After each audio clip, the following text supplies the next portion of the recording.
తాకట్లో ఉన్న బంగారాన్ని విడిపించలేక వడ్డీల మీద వడ్డీలు కడుతూ ఇబ్బంది పడుతున్నారా? అయితే ఇప్పుడే సంప్రదించండి శివ గోల్డ్ కంపెనీ. మీ నమ్మకానికి మా హామీ శివ గోల్డ్ కంపెనీ. పొరుగు దేశాల్లో చెలరేగిన జెన్జీ ఉద్యమాల సెగలు, ముంచుకొస్తున్న 5 రాష్ట్రాల ఎన్నికలు, నీటి పేపర్ లీకేజీపై మొదలైన ఆందోళనలతో కేంద్రం వెనక్కి తగ్గక తప్పలేదు. మొదట్లో సీజేపీ ఉద్యమాన్ని తేలిగ్గా తీసుకున్న ప్రభుత్వం ఏకంగా పార్లమెంటు ముట్టడికి దారితీయడంతో దిగిరాక తప్పలేదని నిపుణులు అభిప్రాయపడుతున్నారు.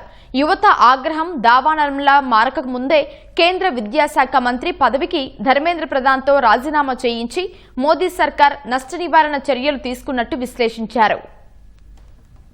నీట్ ప్రశ్న పత్రాల లీకేజీపై మొదలైన విద్యార్థుల నిరసనను తొలుత అంతగా పట్టించుకోని కేంద్ర ప్రభుత్వం ఉద్యమకారుల డిమాండ్లు అన్నింటికీ అంగీకరించడం దేశవ్యాప్తంగా చర్చనీయాంశంగా మారింది.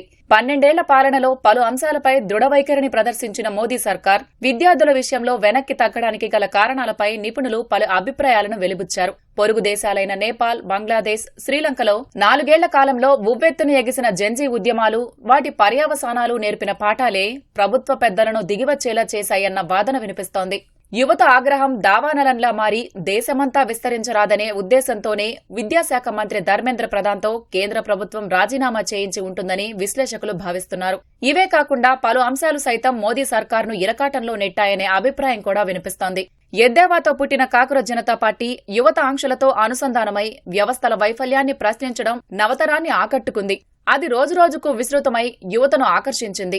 యువతలో వస్తున్న భారీ స్పందనను గుర్తించిన సీజేపీ వ్యవస్థాపకుడు అభిజిత్ దీప్కే జూన్ 20న ఢిల్లీలోని జంతర్ మంతర్లో ఆందోళనకు దిగారు.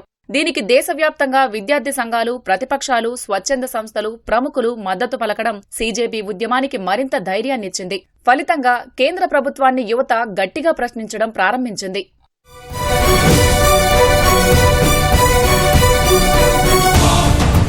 సీజేపీ ఉద్యమం పట్ల మొదట్లో ఉదాసీనత ప్రదర్శించిన కేంద్రం జంతర్ మంతర్లో జరిగే మిగతా ఉద్యమాల్లాగే ఇది తేలిపోతుందని తేలిగ్గా తీసుకుంది. ఆమరణ నిరాహార దీక్ష చేపట్టిన సామాజిక కార్యకర్త సోనం వాంగ్చుక్ ను ఆస్పత్రికి తరలిస్తే ఉద్యమం చల్లబడుతుందని కేంద్రం అంచనా వేసింది. అయితే ఈ నెల 20న వేల మంది ఆందోళనకారులు పార్లమెంటు ముట్టడికి స్వచ్ఛందంగా కదలి రావడం, వారిని అడ్డుకోవడానికి పోలీసులు, భద్రతా బలగాలు చేసిన ప్రయత్నాలు ఉద్రిక్తతలను మరింత పెంచాయి.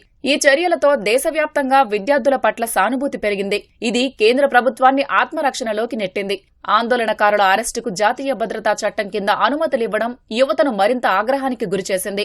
ఫలితంగా సీజేపీ ఉద్యమానికి మద్దతుగా దేశంలోని వివిధ ప్రాంతాల్లో విద్యార్థులు వీధుల్లోకి వచ్చి ఉద్యమం వైపు అడుగులు వేశారు. ప్రతిపక్షాలతో కలిసి ప్రతిపక్ష నేత రాహుల్ గాంధీ ప్రధాని మోదీ అధికారిక నివాసం ముందు మెరుపు ధర్నా చేపట్టడం, పోలీసులు అరెస్టు చేయడం దేశవ్యాప్తంగా దుమారం రేపింది. పార్లమెంటు లోపల ప్రతిపక్షాలు, వెలుపల విద్యార్థులు, యువత ఉద్యమంతో పాలక పక్షానికి ఊపిరాడని పరిస్థితి నెలకొంది.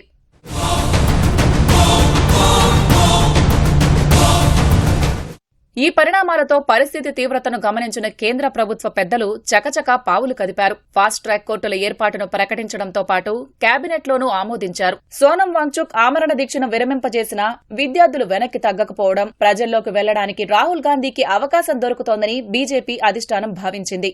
దీనికి తోడు రామ జన్మభూమి విరాళాల చోరీ అంశంపై ఇప్పటికే ఆత్మరక్షణలో పడిన కేంద్రానికి ప్రస్తుత పరిణామాలు మరింత ఆందోళన కలిగించాయి. అంతేకాకుండా విద్యార్థుల ఉద్యమం ఇలాగే సాగితే 2027లో జరిగే ఉత్తరప్రదేశ్, పంజాబ్, గోవా, మణిపూర్, ఉత్తరాఖండ్ ఎన్నికలపై ప్రభావం చూపే ప్రమాదముందని భావించిన కేంద్రం ధర్మేంద్ర ప్రధాన్తో రాజీనామా చేయించి వివాదానికి తెరదించే ప్రయత్నం చేసినట్టు నిపుణులు అభిప్రాయపడుతున్నారు.